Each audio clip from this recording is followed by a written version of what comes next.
नमस्कार दर्शक बंधु आपणकर जदि मिथुन राशि होता है तेबे यही भिडटी को निश्चित भाव में शेष पर्यंत देखंतु। आपणकर व्यस्त बहुल समय मध्यरु मात्र 10 मिनिट समय आपण निज पाई दियंतु एवं निज भविष्यत विषय रे जानतु। कहीं समस्त मिथुन राशिर व्यक्ति विशेषकर जीवन एही पवित्र महाविषुव पणा संक्रांति ठारू बा ओडिया नववर्ष ठारू बदलिबाकु जाउछि। कारण ग्रह मानक चलन रे हेब बहुत बड़ परिवर्तन जहाद्वारा आपणक जीवन रे चलिथिबा बहु दुख कष्टर अंत हेबाकु जाउछि एवं पुणी थरे एही महाविषुव पण संक्रांति ठारू आपणक जीवन रे खुशी फेरिबाकु जाउछि। आपणक राशि रे राजयोगर संयोग सृष्टि हेबाकु जाउछि। तीनोटी बड़ शुभ ग्रह आपणकर त्रिकोण बा लक्ष्मीकर भाव को चलन करबाकु जाउछंती। शुक्र सूर्य मंगल जी आपणकर भाग्यर अधिपति लाभर अधिपति एवं धनर अधिपति अटंती एवं समस्ते आपणकर त्रिकोणर भाव को चलन करुछंती जहाद्वारा आपणक भाग्य गोटे बड़ परिवर्तन हेबाकु जाउछि। अनेक दिगरु अनेक गुड़िए लाभ प्राप्ति हेबा पाई जाउछि। समस्त सुख आपणको प्राप्त हेबाकु जाउछि। एही महाविषुव पणा संक्रांति ठारू पुनर्बार आपणक जीवन रे खुशी फेरिबाकु जाउछि।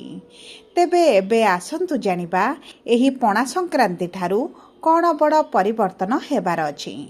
एहा पूर्वरु जदि आपणकर भी मिथुन राशि होइथाए एवं आपण भी ईश्वर को आंतरिक भक्ति एवं विश्वास करती तेबे भिडियोटी को लाइक करंतु। कमेंट बॉक्स रे जय जगन्नाथ जय मां लक्ष्मी अवश्य लिखि दियंतु। ता सहित आम सह जोगाजोग करिबा पई भिडियोर मध्य भाग रे एक व्हाट्सएप नंबर टिए दिया जाइछि। जो नंबर साहाय्य आपण आम सह जोगाजोग करी निजर नूतन कुंडली प्रस्तुत करि परिबे, कुंडली विश्लेषण कराई परिबे किंबा आपणकर चाकरी विवाह व्यवसाय प्रेम संपर्क शिक्षा स्वास्थ्य को नहीं किछि समस्या रहिछि ताहार सहजरे एवं स्वल्प मूल्य रे समाधान करि परिबे। सेतिपई आपण आम सह भिडियोर शेष पर्यंत जोड़ी होई रुहंतु एवं व्हाट्सएप नंबर माध्यम रे आम सह जोगाजोग करी खूब कम मूल्य रे आपणक समस्यार समाधान करंतु। एबे आसंतु कार्यक्रमटी को आग को बढ़ाइबा एवं जानिबा एही ओडिया नूतन पांजी 26-27 अनुसार आपणक जीवन रे एही पणा संक्रांति ठारू कि प्रकार परिवर्तन आसिबो। देखंतु आपणकर राशिर स्वामी बुध सूर्य शुक्र मंगलक सहित शनि राशि रे विराजमान करिथिबारु आपणक जीवन रे विशेष भाव रे आपणक स्वास्थ्य रे समस्याटी बढ़ी जाइथिला। आपणक कर्म क्षेत्र रे समस्या देखुथिले, आपणकर धनर समस्या मध्य बढ़ी जाइथिला एवं आपण ऋण आनिथिले किंतु ऋणटी को सुझी न पारि ऋणर भारटी आपणक उपरे बढ़ी चलीछि। देखंतु जो कार्य रे आपण हाथ देउथिले सेही कार्य रे आपणको सफलता मिलि पारु नथिला। मानसिक चिंता मानसिक दुश्चिंता आपणकर बढ़ी चलीथिला। परिवार मध्य आपण शांति अनुभव करू नथिले। शिक्षार समस्याटी विद्यार्थी माने तो बहुत अधिक देखुथिले। शिक्षा क्षेत्र में मनरे भय द्वंद्व एवं समस्या मध्यरे रहिथिले एवं जेउ माने चाकरी करिथिले चाकरी रे समस्या सहित बहुत गुड़िए मिथुन राशि व्यक्ति माने चाकरी पई अप्लाई करी चाकरी पई चेष्टा करी मध्य विफलता देखुथिले, निराशता देखुथिले एवं सबुठारु बड़ समस्या होची संतान मानकु नै एवं ता सहित आपणकर प्रेम संपर्क पारिवारिक जीवन वैवाहिक जीवन बहुत अधिक समस्या मध्य देई झगड़ा मनमालिन मतभेद दे चली। किंतु देखंतु एही सब समस्या पाई आपणकर शारीरिक स्वास्थ्य सहित मानसिक स्वास्थ्य मध्य खराब रहुची। तेबे एही भली जहाँ भी समस्या आपणकर चली नूतन पांजी अनुसार ओडिया नूतन वर्ष ठारू निश्चित भाव में परिवर्तन आसिबो एवं आपणकर नक्षत्र अनुजाई आपणकर की क्षेत्र रे केउ परिवर्तन आसिबो आसंतु सेही विषय रे जानिबा। देखंतु मिथुन राशि तीनोटी नक्षत्र रहिछि मृगशिरा मिथुन आद्रा मिथुन एवं पुनर्वसु मिथुन। सर्वप्रथम जानिबा मृगशिरा मिथुन राशि व्यक्ति विशेषकर एही महाविषुव पणा संक्रांति ठारू किभଳି रहिबा पई जाउछि। देखंतु आपणकर राशि रे देवगुरु बृहस्पति विराजमान करिबा सत्वे मध्य आपणको एतडा शुभ फल प्राप्ति हेउ नथिला किंतु गुरु आपणकर धनर भाव को त्रिकोणर लक्ष्मीकर भाव को चलन करने क्षणी आपणकर आर्थिक स्थिति आसवा बड़ा परिवर्तन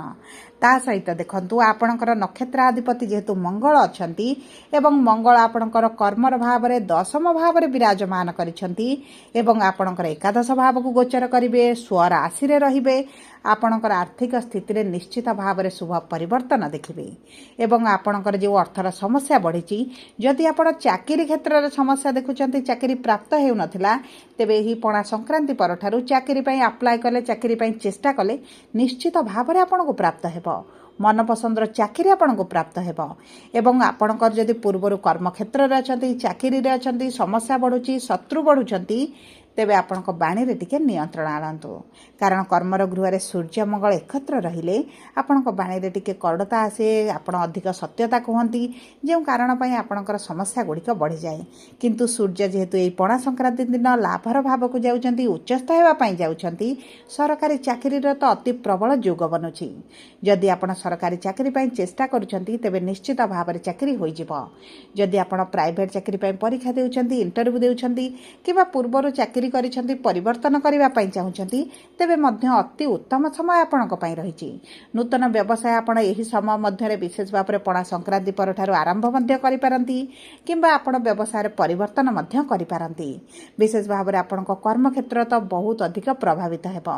आपणकर लाभटी वृद्धि करथिबो आर्थिक समस्या आपणकर दूर हेबो एवं गुरुंकर नवम दृष्टि आपणक भाग्यर भाव में रहउथिबारु भाग्य आपणक साथ देबो एवं देखंतु मंगल जेहेतु आपणकर एकादश भावर स्वामी एवं षष्ठ भावर स्वामी आपण शत्रु माने दूर जीवे आपणकर रोग ऋण शत्रु आपण मुक्ति पाइबे जदि आपण लोन पाई अप्लाई करूछन्ती तेबे निश्चित भाव में एही पणा संक्रांति परे होई जिवो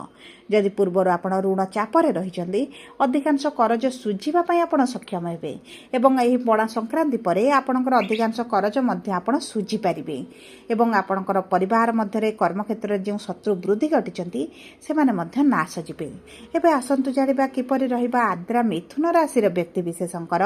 यही पणा संक्रांति परठारु देखंतु राहु हेउचंती आपणकर नक्षत्राधिपति एवं विराजमान करिसंती आपणकर भाग्यर भाव में किंतु मित्र राशि रे जेहेतु विराजमान करिसंती भाग्य आपणकर साथ देब किंतु बुध जेहेतु तांको सहित रहिसंती एकत्र रहिसंती युक्ति बनुची तेणु करी आपणक बाणी रे टिके आपणको सावधान रखिबाकू पड़िबो खाद्य पानीय रे सावधान रखिबाकू पड़िबो विशेष भाव में पितांक सहित संपर्क रे टिके मधुरता आनिबाकू पड़िबो एवं आपणक पितांक सहित जदि संपर्क खराब चलीथिला एही पणा संक्रांति परठारु निश्चित भाव में सपोर्ट पाइबे सहयोग पाइबे संपर्क में मधुरता आसीबो पितांकु नै जदि किछि समस्या रहिछि ताहा दूर होई जिवो एवं देखंतु आपणकर विवाह रे जदि समस्या आसुथिला आपणक विवाह मध्य होई जिवो आपणक प्रेम संपर्क में मधुरता आपण देखिबे प्रेम संपर्क को विवाह परिणत करबा पई चाहुथिले तेबे मध्य आपणक भाग्य साथ देबो आपणक शिक्षा क्षेत्र में आकाश छुआ सफलता आपणक प्राप्त हेबो आपणक मन पसंदर कॉलेज रे एडमिशन करि परिबे मन पसंदर कोर्स मध्य करि परिबे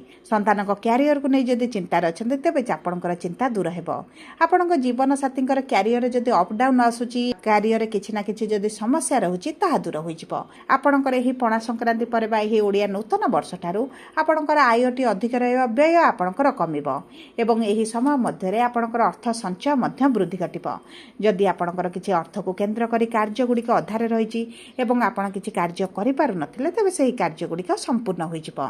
एबे आसंतु जानिबा पुनर्वसु मिथुन बा 7/3 मिथुन राशि व्यक्ति विशेष मानकर केमिति रहिबो एही महाविषुव पणा संक्रांति परठारु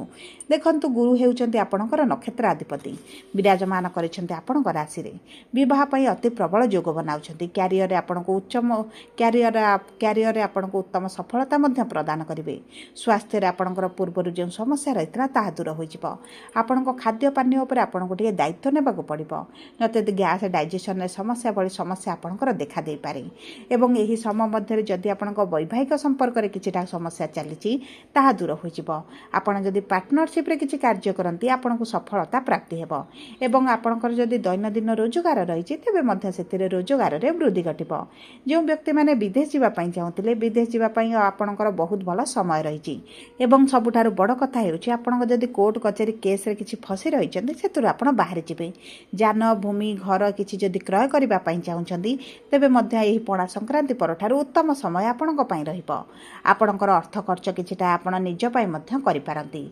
ମାଙ୍କ ସହିତ ସମ୍ପର୍କ ମଧୁରତା ବଢ଼ିବ, ଭୋଗ ବିଳାସ ଐଶ୍ୱର୍ଯ୍ୟରେ ବୃଦ୍ଧି ଘଟିବ। ବିଶେଷ ଭାବରେ ଆପଣଙ୍କର ପ୍ରେମ ବିବାହ କରିବା ପାଇଁ ଚାହୁଁଥିଲେ ନିଶ୍ଚିତ ଭାବରେ ହୋଇଯିବ। ସବୁ ପରେ ଅଶୁଭତ୍ୱକୁ ଦୂର କରି ଶୁଭାଶୁଭ ଫଳକୁ ବୃଦ୍ଧି କରିବା ପାଇଁ ଆପଣ ପ୍ରତିଦିନ ପ୍ରଭୁ ବୁଦ୍ଧଙ୍କର ବୀଜ ମନ୍ତ୍ର 108 ଥର ପାଠ କରନ୍ତୁ। ଦେବଗୁରୁ ବୃହସ୍ପତି ଲଗ୍ନର ଭାବରେ ରାଶିରେ ବିରାଜମାନ କରିଥିବାରୁ ଆପଣ ପ୍ରତିଦିନ ଗାଈଙ୍କୁ ଗୁଡ଼ ସହିତ ରୁଟି କିଛିଟା ଖାଇବା ପାଇଁ ଦିଅନ୍ତୁ। କୁକୁରଙ୍କୁ କିଛିଟା ଖାଦ୍ୟ ଦାନ କରନ୍ତୁ। ହନୁମାନ ଚାଳିଶା ପ୍ରତିଦିନ ପାଠ କରନ୍ତୁ ଏବଂ ଯଦି ଆପଣଙ୍କର ଆର୍ଥିକ ସମସ୍ୟା ବଢ଼ିଯାଇଛି ତେବେ ଦୁର୍ଗା ଚାଳିଶା ପାଠ କରନ୍ତୁ। ଆପଣଙ୍କ ପାଇଁ ଶୁଭଦାୟକ ରହିବ।